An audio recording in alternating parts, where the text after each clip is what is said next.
GeM TV நேயர்களுக்கு அன்பான வணக்கம். அதிகாரம் 112 நலம் புனைந்து உரைத்தல். 1111வது குறட்பாவை பற்றி நாம் இப்பொழுது சிந்திக்க இருக்கின்றோம். நன்னீரை வாழி அனிச்சமே நின்னினும் மென்னீரல் யாம் வீழ்பவள்.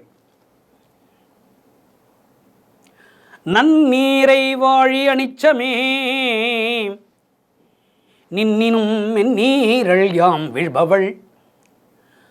நன்னீரை வாழி அனிச்சமே நின்னினும் மென்னீரல் யாம் வீழ்பவள். இந்த அதிகாரம் காதலியை அல்லது மனைவியை கணவன் காதலன் புகழ வேண்டும், அவளுடைய அழகை புகழ வேண்டும், அவளுடைய அறிவை புகழ வேண்டும்,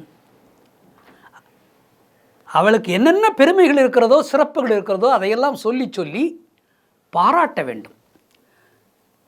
இப்பொழுதே பாராட்டாதவன் அவளுக்கு வயதாகிவிட்ட பிறகு எப்படி பாராட்டுவான்? காதலிக்கும் பொழுதே பாராட்ட வேண்டும். கல்யாணம் ஆனவுடனேயே அப்பொழுதே பாராட்ட வேண்டும். நாம் விரும்பிதான் இந்த திருமணம் நடைபெற்றது. எனக்கு பிடித்திருக்கிறது, இந்த கணவன் எனக்கு தேவை, இவன் தான் எனக்கு தேவை, கணவனாக வர வேண்டும், இவள் தான் எனக்கு மனைவியாக வர வேண்டும் என்று மனம் ஒப்பித்தான், ஒப்புதல் கொடுத்துத்தான் திருமணம் நடந்தது. அவள் அழகை பாராட்டாமல் இருக்கக்கூடாது. அழகு இல்லை என்றாலும் கூட பாராட்ட வேண்டும். ஏனென்றால் ஏதாவது ஒரு அழகு இருக்கும் இல்லையா? அழகே இல்லாமல் யாரும் இருப்பதில்லை. ஏதாவது அழகு இருக்கத்தான், ஒரு குறைதான் இருக்கும், ஏதாவது ஒரு குறைதான் இருக்கும். அந்த குறையை விட்டுவிட்டு மற்ற நிறைகளை, மற்ற அழகுகளை, மற்ற சிறப்புகளை நாம் பாராட்டி சொல்லி சொல்லி பாராட்ட வேண்டும். பல்லழகை பாராட்டலாம், கூந்தல் அழகை பாராட்டலாம், நெற்றியினுடைய அழகை பாராட்டலாம், புருவத்தில் அந்த புருவத்திற்கு மையிட்டிருக்கிற அழகை, கண்ணுக்கு மையிட்டிருக்கிற அழகை பாராட்டலாம், பல் வரிசையை புகழ்ந்து பாராட்டலாம், அணிந்திருக்கின்ற அணிகலன்கள் எவ்வளவு அழகாக இருக்கிறது பாராட்டலாம், மேனி எவ்வளவு அழகாக இருக்கிறது, மூங்கில் தோல் போல், மூங்கில் வாழைத்தண்டு போல் இருக்கிறது கால் என்று சொல்லலாம், மென்மையான மூங்கிலை போன்று இருக்கிறது கை என்று சொல்லலாம். ஏதாவது சொல்லிக்கொண்டே இருக்கலாம், நிறைய சொல்லலாம். அன்னம் என்று சொல்வார்கள், மயில் என்று சொல்வார்கள், முகத்தை பார்த்து நிலவு முகம் என்று சொல்வார்கள். இப்படியெல்லாம் பாராட்ட வேண்டும். பாராட்டுகின்ற பொழுது அவளுடைய நலத்தை நாம் பாராட்டுகின்றோம், அவள் நம்மை பாராட்டுவாள். நாம் பாராட்டவில்லை என்றால் நம்மை அவள் பாராட்ட மாட்டாள். கிவ் ரெஸ்பெக்ட் அண்ட் டேக் ரெஸ்பெக்ட்னு சொல்லுவோம் ஆங்கிலத்தில். நாம் மதிப்பு கொடுத்தா தான் நமக்கு மதிப்பு கிடைக்கும். மனைவியை முதலிலே கணவன் பாராட்ட வேண்டும். பாராட்டுவதற்கு எவ்வளவோ இருக்கிறது. ஒன்று ரெண்டு தவறுகள் இருக்கும், அதை விட்டுவிட்டு இருக்கின்ற சிறப்புகளை எடுத்து சொல்லி பாராட்டலாம். நலம் புனைந்து உரைத்தல், இதற்கு பெயர்தான் அவளிடத்தில் இருக்கின்ற நல்ல விஷயங்களை, அழகையோ அல்லது வேறு எதை பற்றியோ நிறைவாக மனதுக்கு பிடித்திருக்கின்ற எல்லாவற்றையும் சொல்லி பாராட்டலாம். நன்னீரை வாழி அனிச்சமே, அனிச்ச மலரே. அந்த காலத்தில் அனிச்ச மலர் என்று ஒரு மலர் இருந்தது.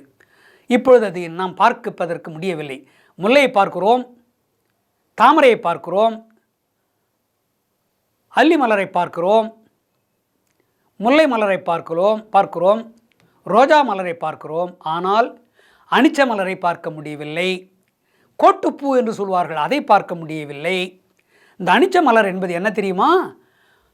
அந்த மலரை, அனிச்ச மலரை மூக்கின் அருகில் கொண்டு வந்தால் மூக்கிலிருந்து வருகின்ற அந்த காற்று பட்டாவே அது அந்த வாடிவிடுமாம். அந்த அனிச்சப்பூ அவ்வளோ மென்மையானது, அதனுடைய அழகே போய்விடும், சுருங்கிவிடும், நசுங்கிவிடும். அது மட்டுமல்ல, அது அவ்வளோ மென்மையானது. அந்த மலரை பார்த்து சொல்லுகிறான் காதலன், நீ ரொம்ப மென்மையான மலர் என்று நினைத்து கொண்டு ஒரே பெருமை அடித்து கொள்ளாதே. உன்னை விட என் மனைவி மிக மென்மையானவள். நீ முகர்ந்தால்தான் நீ வாடி விடுவாய். என் காதலி பார்த்தாலே வாடி விடுவாள். முகர்ந்தால்தான் கிட்ட வைத்து, மூக்கின் கிட்டே வைத்து முகர்ந்தால்தான் நீ வாடி விடுவாய். ஆனால் என்னுடைய காதலி நான் பார்க்கின்ற பார்வை சரியில்லை என்றாலே வாடிவிடுவாள். அவ்வளவு மென்மையானவள். பெருமை அடித்துக் கொள்ளாதே மென்மையானவள் என்று. மலரே, நீ மிகவும் மென்மையானது என்று பெருமை அடித்துக் கொள்ளாதே. உன்னை விட பல மடங்கு மென்மையானவள். ஏனென்றால் என் தலைவியினுடைய காலடியிலே, பாதத்திற்கு அடியிலே நீ வந்தால் நீ நசுங்கி விடுவாய், கூழாகி விடுவாய். அது மட்டுமல்ல, என் மனைவிக்கு, என்னுடைய காதலிக்கு கால் வலிக்கும், முள் குத்துவதை போல் இருக்கும்.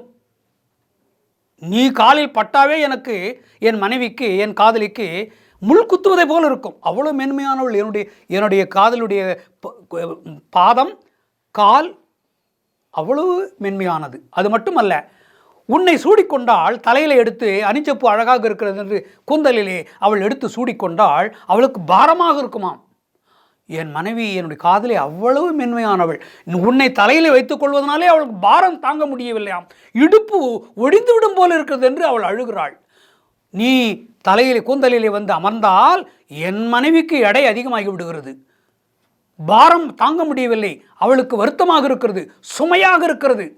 நீ என்னமோ பேசுகிறாய், நான் தான் மென்மையானவள் என்று, நான் தான் மென்மையான பூ என்று நீ சொல்லிக் கொள்கிறாய்.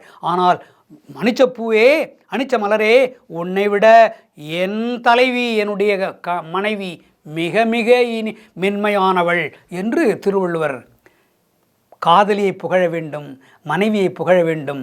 மலரை விட மென்மையானவள் என்னுடைய மனைவி என்று சொல்ல வேண்டும்.